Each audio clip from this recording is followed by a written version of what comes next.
Welcome. My name is Dan Gerstein. I'm the CEO of Gotham Ghostwriters. This is the latest installment of our educational series, Ghostwriting Confidential, where we pull back the curtain on our mysterious profession and help people understand how the ghostwriting process works, with a particular eye towards helping aspiring authors who may be thinking about working with a ghostwriter better understand, the choices they're going to have to make.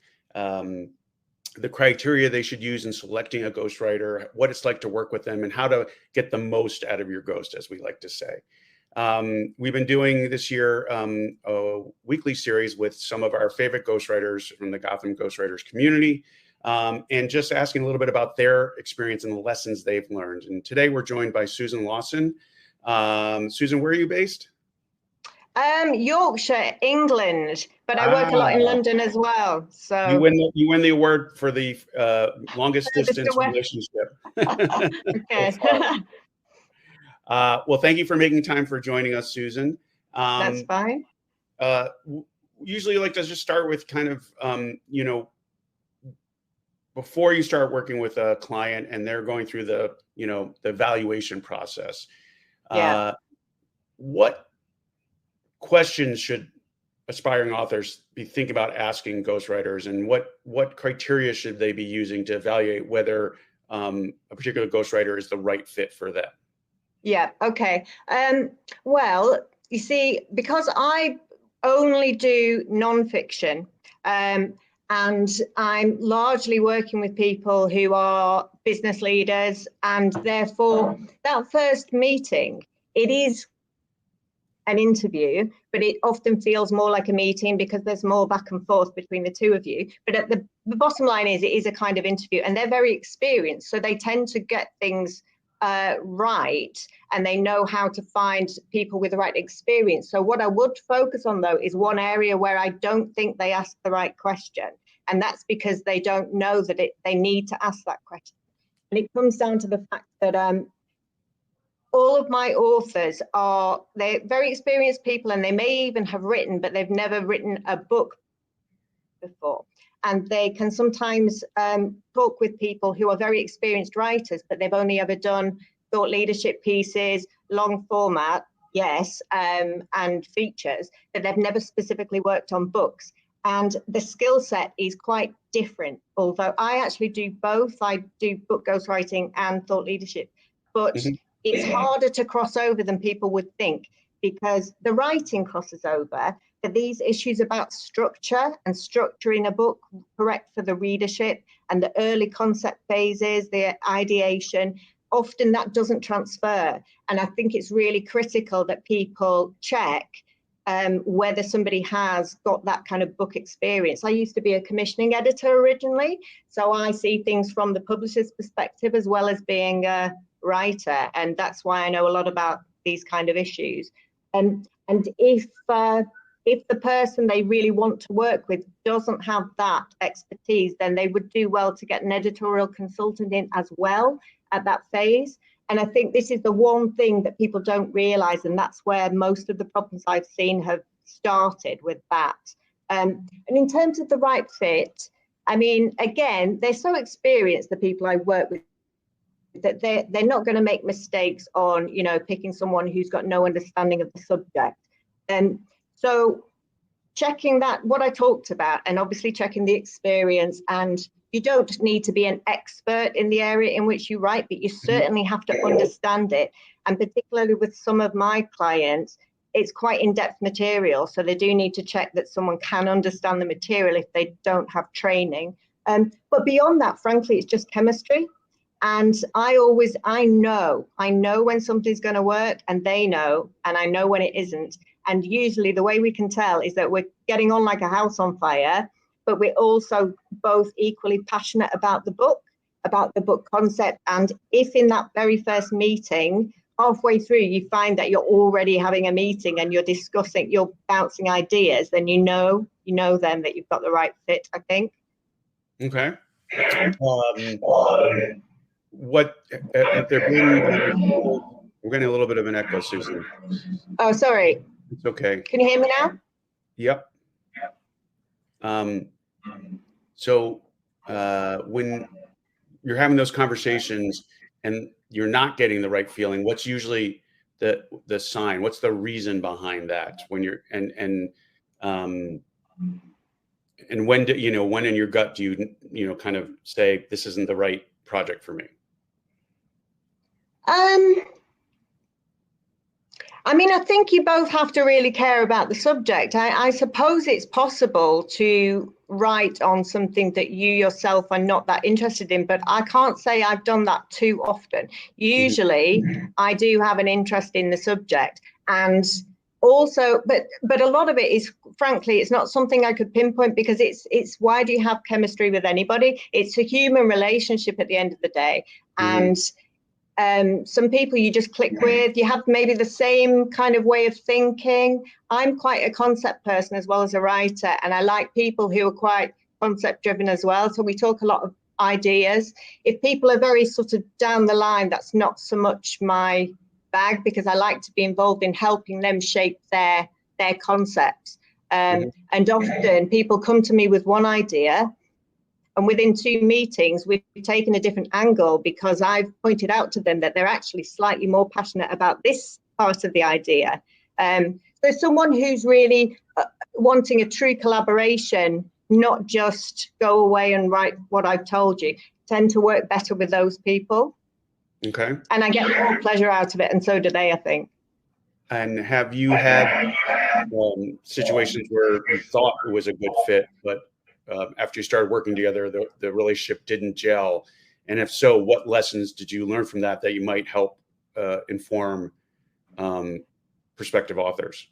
No, I haven't actually, because generally when it really is obviously not the right fit, it just doesn't proceed beyond that meeting.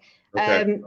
The only time where I had an issue, I mean, obviously when I was a commissioning editor, that was different, because I had hundreds of authors and I wasn't working intensively, and I obviously got on better with some than others.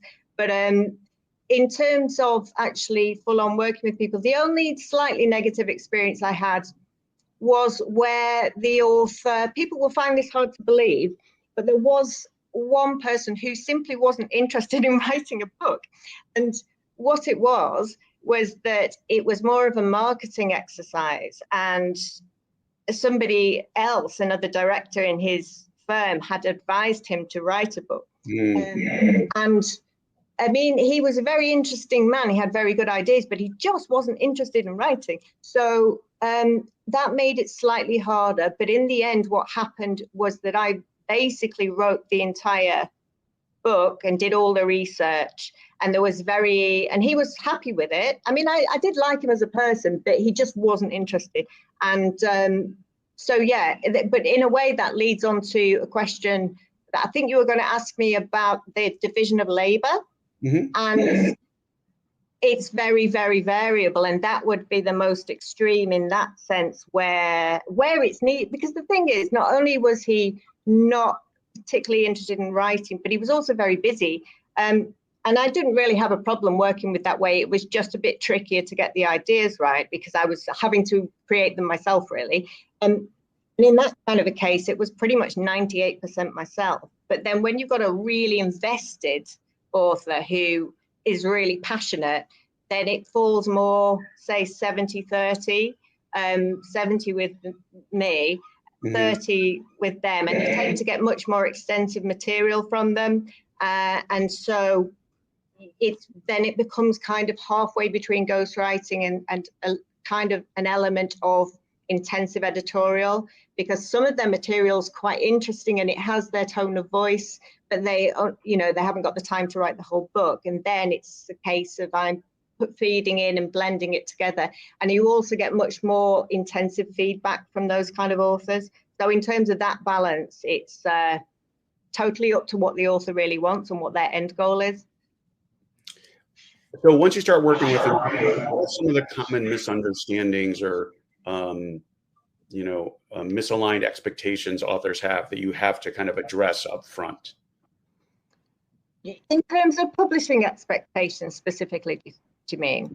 That could be one of them. It could be about, how much work the author has to do. I've heard from many ghosts, right, that there's a subset of authors that think, oh, I'm going to work with a ghostwriter. Fine, I don't have to do anything, right? Like they're gonna go do everything.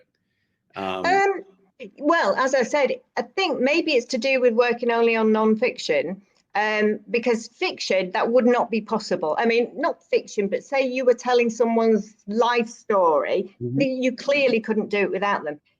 In that particular case, I could do it largely without him because I had quite a lot of knowledge of the subject anyway. And I just did a couple of interviews with him and he didn't want to give me any more. And I was knowledgeable enough about who they needed as the readership and what the thing was.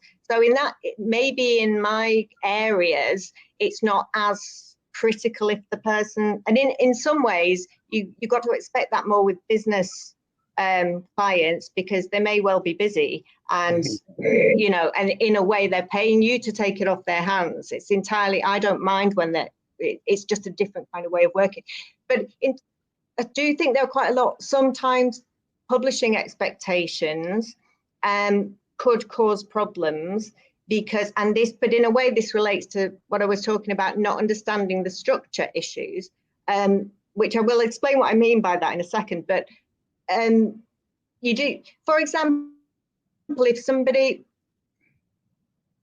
has an expectation, whether in my area, very few people necessarily want to be on the bestseller list, but they do often want to be in every airport bookshop because that's where the popular business books are. And it can go wrong where what they want, but then if the structure was wrong in the first place, so working with me, it shouldn't be a problem. But if they hired a person who didn't understand that issue, you could end up with this fantastically written, wrongly structured book, which will never achieve those expectations. So for me, even the way the book would be put together, even the way it would be written and the way it would be structured would be completely dependent on the expectations. So I would ask about the expectations in the very first ever meeting, and therefore there never really are any problems with it.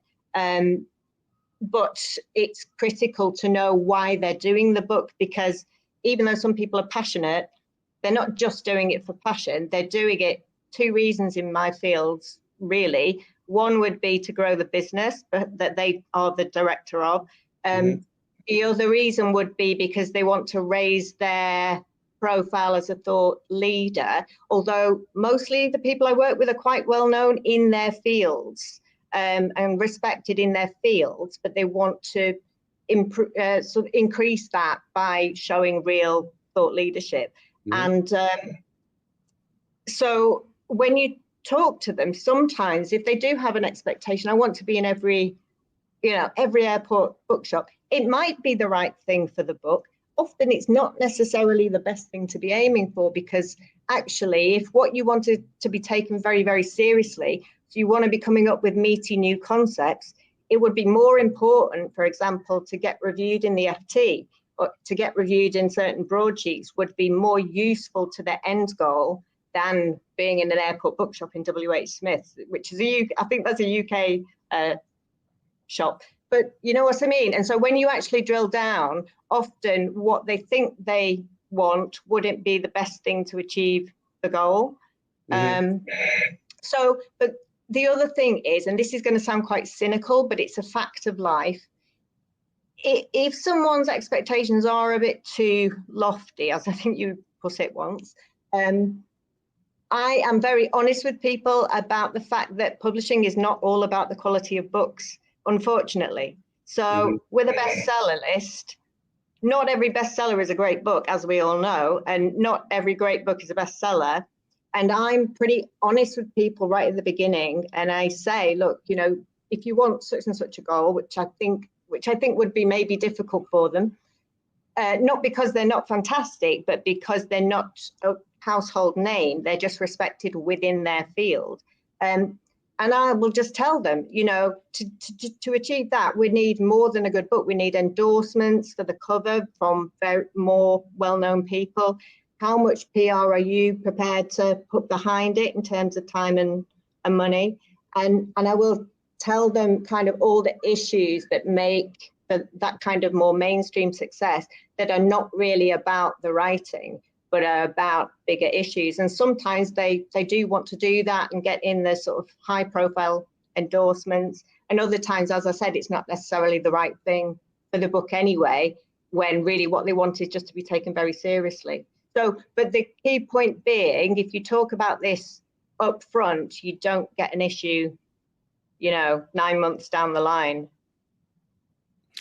And once you're kind of working through the concept with a client, and you really get deep into the writing process, do you have a standard approach that you like to take, and then you might tweak it depending on author's work style, or do you start with kind of a blank canvas and create kind of a bespoke approach based on each author's work style and availability? So you mean in terms of actual literally writing, or in terms of, interviews, writing, editing? Yeah, I write this is just natural to me. So part of it is completely generic, and I don't think I could write in any other way, even if somebody forced me to, I don't think I could. I do not sit there and get paragraph 1 perfect and chapter 1 perfect. I do a broad brush right the way through, really as rapidly as I can. And then I edit and edit and edit and edit my own. So I'm effectively editing my own writing, but because that's just natural to me. But at the same time, I think if you didn't write, for me personally, it would make it harder for them to feed in, and it would make it harder for them to change direction, because this does happen where you get so far into it and then they want to slightly move direction, especially because I recommend to people that they don't leave approaching publishers until they come totally the end of the process, because when you've got something that's completely perfectly finished, that doesn't give the commissioning editors the chance to say, well, actually, we can't take the book like this, but if you change that, we could take it like that. And it's the same kind of thing with the authors. If we want to move direction slightly halfway through, it's just helpful that I happen to write in that broader way, because then things aren't so fixed in stone. And also it's nice because they can get a sense of the whole thing in one go. So I do that very, very rapid draft. I wouldn't show them the very first draft because it's not always, but I certainly wouldn't wait until it was complete. And again, with them feeding back in, it totally depends on their schedules and their personality. Some people feed in quite frequently. Other people don't really want to see it for, a month at a time. But then the crucial thing that is bespoke, really, really bespoke, is getting their voice, their tone of voice, and also getting the tone of voice that the end readership would want. So again, right at the beginning, I would say, what are your goals? Why are you doing the project?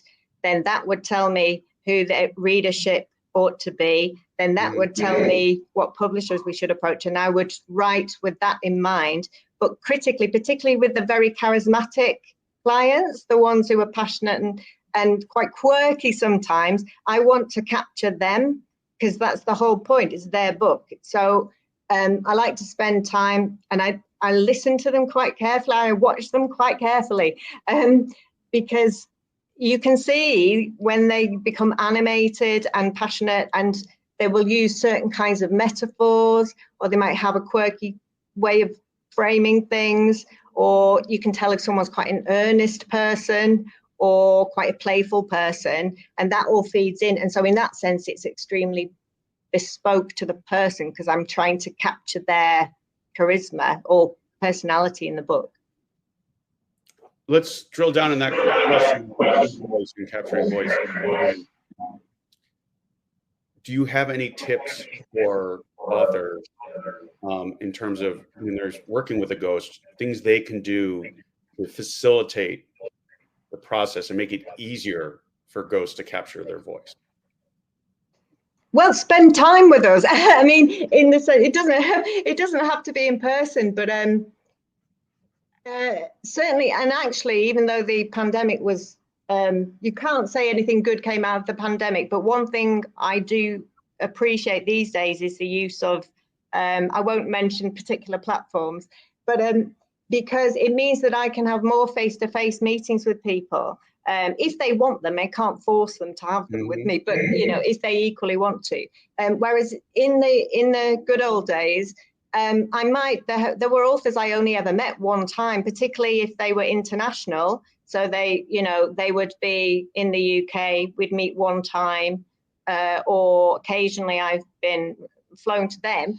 But on the whole, it would be one time. And you can't really capture someone when you've only had one face-to-face meeting with them. So I like to see people relatively often and just chat for a couple of hours. I mean, not about anything. We're chatting about the book, but basically the more time I can spend with them without intruding in their schedule too much, I think it makes for a book that's more reflective of them.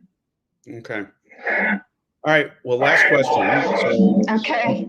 If you could leave an author with just one piece, prospective authors with just one piece of advice to get the most out of their relationship with a ghostwriter, what would it be?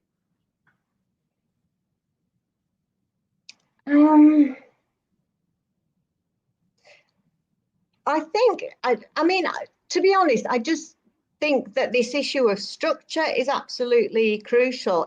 But in a way, that's not so much about getting the most out of the ghostwriter, but it's certainly about getting the right ghostwriter and talking about these issues at the beginning. And basically, the more clear they are about what their end goal is, the easier that will make for the ghostwriter to structure. And by structure, I mean the way that you approach, the contents page is not just a contents page, it's the backbone of the book. And if you structure it one way, you might appeal to one group of people. And if you do it another way, you'll appeal to another one. And that's critical. And so make the most of the early stages. Don't try and just rush into I need the words, spend at least 2 or 3 meetings talking about the goals for the book, what you want it to achieve, what might be the publishing strategy. I mean, I don't usually send off their books to publishers, but I do advise on when they should do it, how they should do it. And so ask all those questions around